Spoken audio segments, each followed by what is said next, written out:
Hi everyone, it's been a while since I've reconnected, so I'm reaching back out to connect with you all today. And you're probably wondering why I'm wearing red and why I'm wearing pretty standard attire. The reason why I'm wearing red is for good reason. I want to talk about today, how do we lead team cultures in times of crisis? And not just team cultures, how do we lead ourselves as leaders so that we can resonate positivity through our team?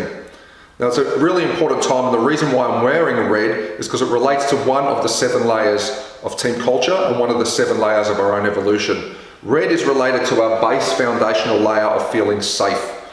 And our safety at the moment has been threatened and disrupted.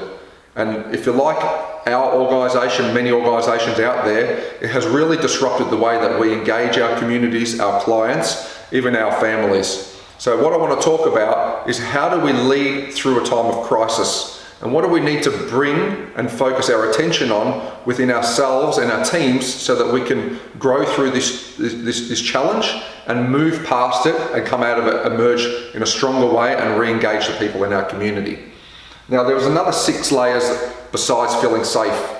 The next layer is about feeling supported. The layer above that is about feeling accomplished. The layer above that is to feel valued. Also about feeling free, to feel evolved and to feel meaningful. If you have a look at what's going on, like all of us out there at the moment, the whole chain has been disrupted. By disrupting our foundational layer of feeling safe, it's put strain on us to be able to support others and be supported ourselves, to be able to achieve what we normally achieve, and we're all sacrificing at the moment in order to protect lives.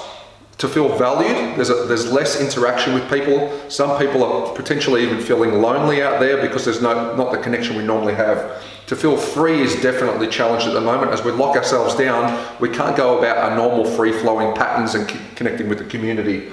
To feel evolved, now this one's an interesting one. For some people this may have increased, but increased to the extent where it's an overload. We have to learn so many new things to engage in different ways in order to just keep moving through what we normally did.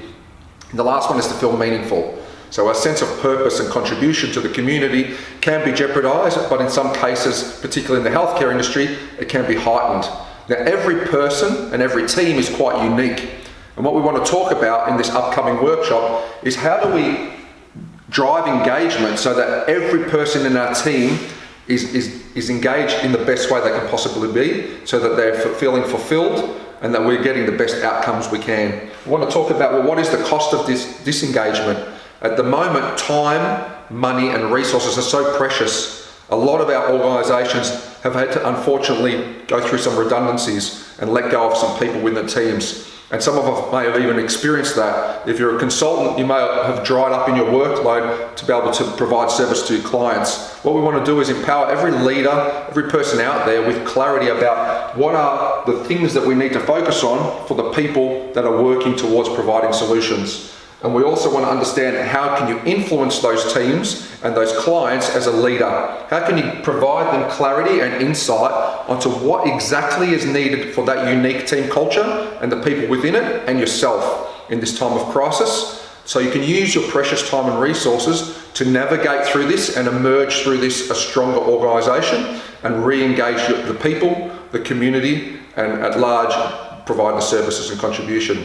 So we'd love to see you at the workshop. It's set at a convenient time in the morning at Australian time in order to meet the demand that we had from America and Canada and South America for the people that couldn't join us in the last workshop. We had over 80 people in the last workshop. It's a rich discussion. This is not a webinar. This is a meeting where we'll workshop through different topics. We'll all contribute, and at the end we're going to have a half-hour open forum where we'd love your input about how does the future of businesses and organisations look post-COVID-19, and what are the things that we want to keep that we've learned through this experience, and what are the things from the past that we want to let go of, and how could business look in the future that is fairer, more socially orientated, and allows us all to thrive in a better way.